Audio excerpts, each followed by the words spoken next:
In his latest attempt to destroy the Autobots, Megatron has created the Stunticons to rule the road. Hello, thanks for stopping by my channel. I'm GhostPrime, and as you know, we are looking at Legacy Wildrider today. Now, Wildrider first appeared in the Transformers Generation 1 Season 2 episode, The Key to Vector Sigma, Part 1. And I strongly suggest you check that out on Hasbro Pulse. There's a two-part episode, and both of them are pretty good. There's a lot of continuity errors and a lot of animation errors, but that just sort of Generation 1 cartoon for you. But it is still pretty good and established some decent lore as well.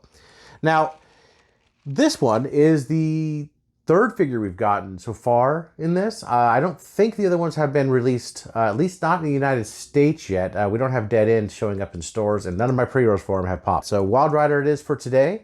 This guy's sort of a mixed bag. I actually dig it. I do like it. I'll get that right out there. But there are problems with it, which I'll go over in the review. So please like, subscribe, hit the thumbs up button, ring the bell for notifications. Without any further ado, let's get to the review. All right, getting started with the box. We have more of that Legacy artwork on the front. Close up of the head. And then there's a longer shot of the body. The Decepticons on the side. Here's the back. Robot to car. 2 out of 5, 13 steps. And there's the QR code. And here's what it shows. The one thing I do want to point out, there's a space there. Wildrider, not Wildrider. I wonder if they had to do that for trademark. I don't know.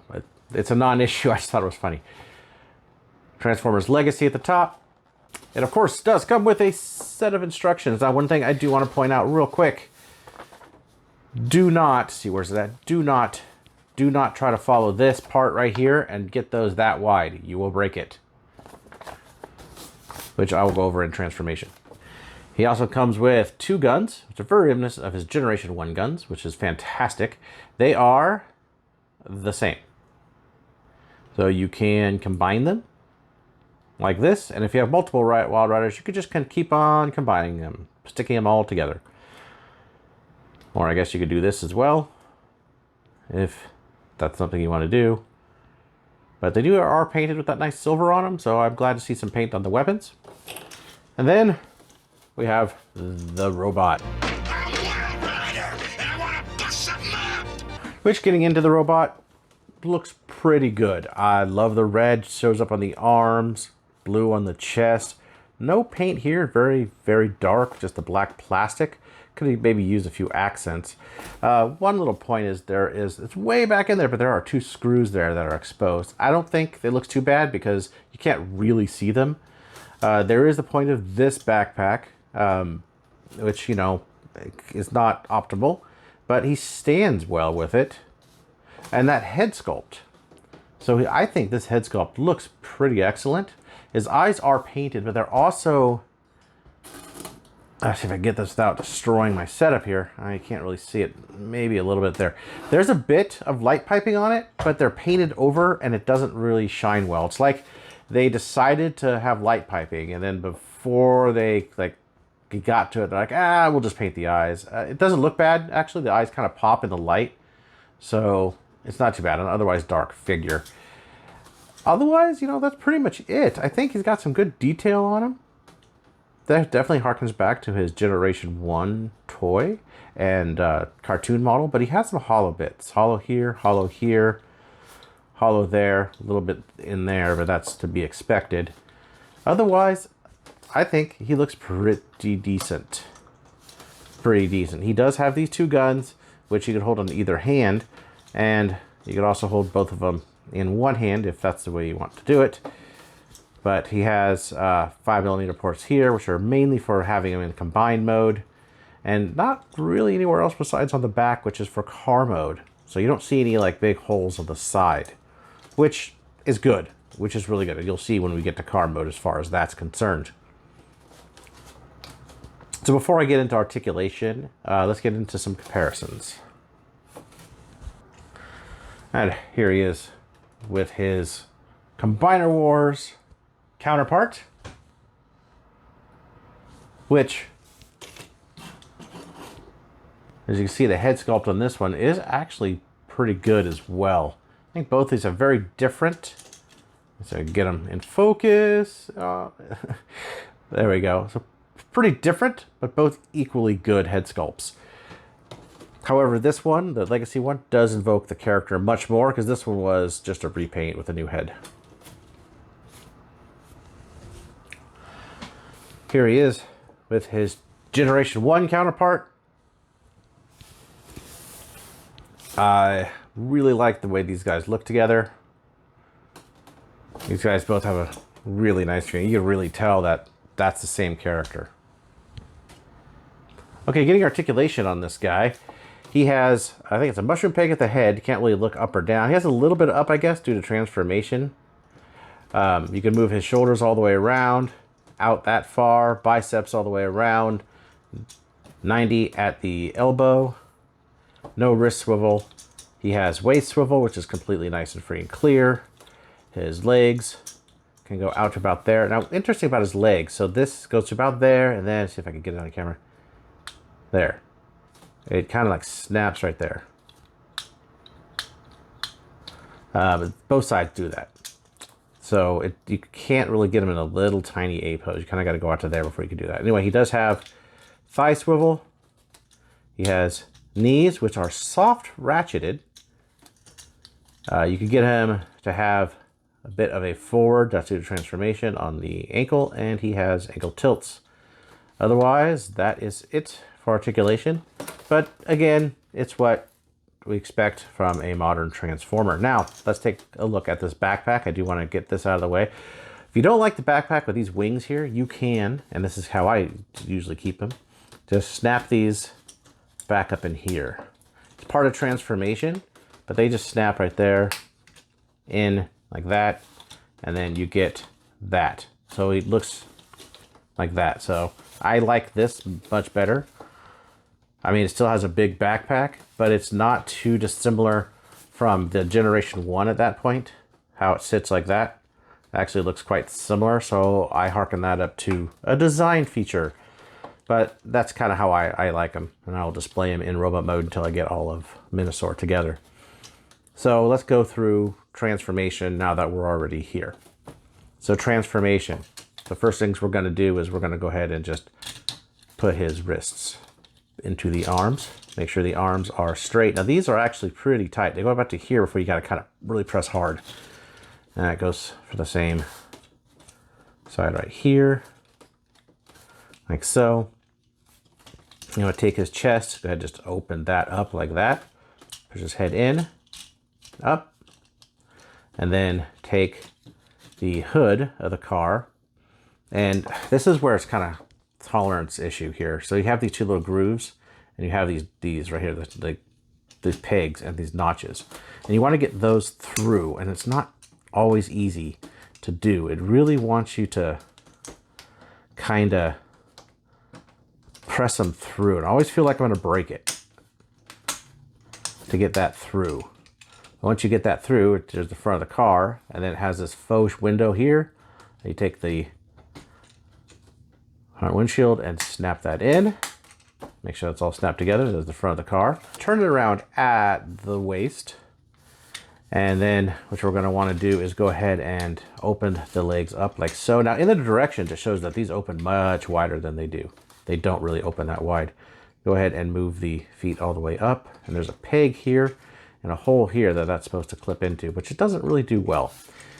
Go ahead and snap these together right there by these pegs and slots.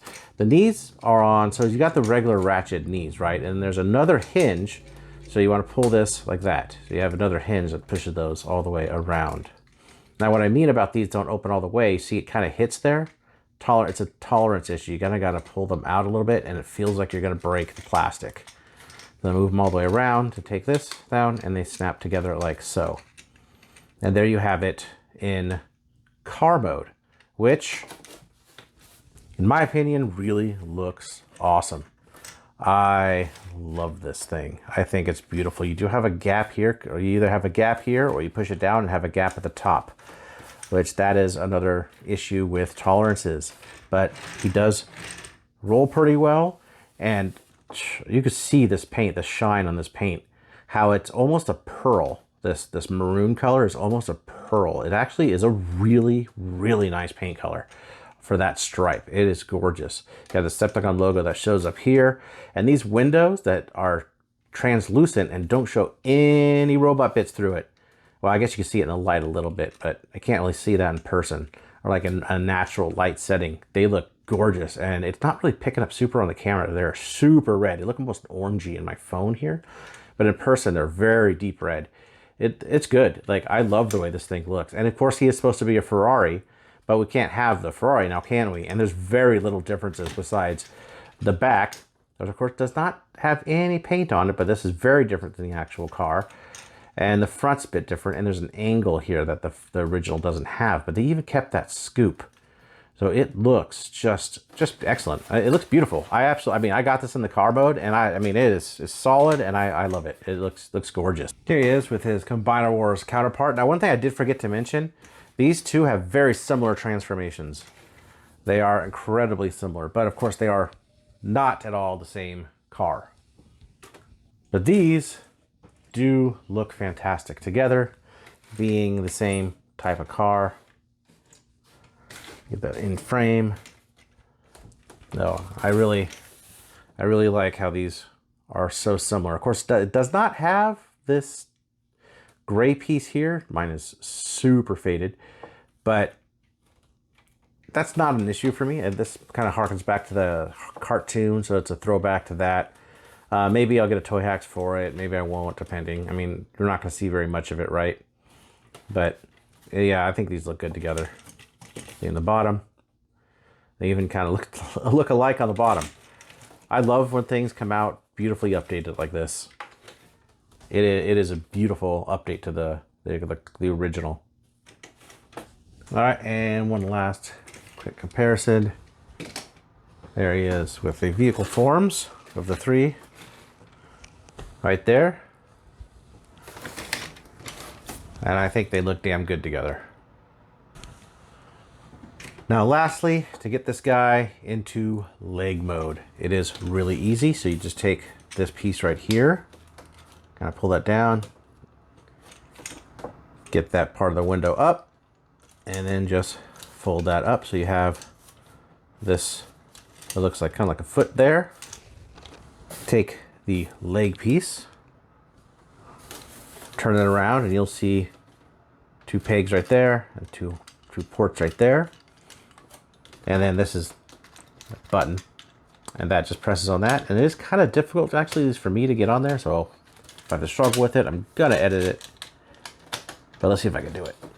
There, there we go. And there, just press that in. Press that all the way on like that. And that closes it up, and you have the left leg. Now, a lot of people are turning it around like this so you can see this, because honestly, you know, when Minosaur's standing up, you're not really going to see the car in the back. I mean, yeah, it's accurate, but you're not going to see the car in the back. So I can understand having it like that, because that actually almost looks like a foot, too. That's how it looks from the side and the front. It doesn't do really that much. I mean, you know, when you have the A stance, it does that, because this doesn't have any of that functionality. It just kind of floats up there, or you can put it down. But there it is in foot mode. So let's get on to my final thoughts about this guy. So this guy's a well-sculpted figure. He looks good in both modes, but he's a good example of tolerances not being quite right. Pretty much throughout the entire figure. The backpack actually didn't even need to be this way. It could be engineered a different way, but that aside, the tolerances don't work. He doesn't fit together perfectly in car mode. The pieces don't open fully to get them around other things or flow nicely when you're transforming it. It does transform okay. I wouldn't say it's a letdown, but for what we've got so far in the line, it's the worst one of the three. That's not to say it's bad.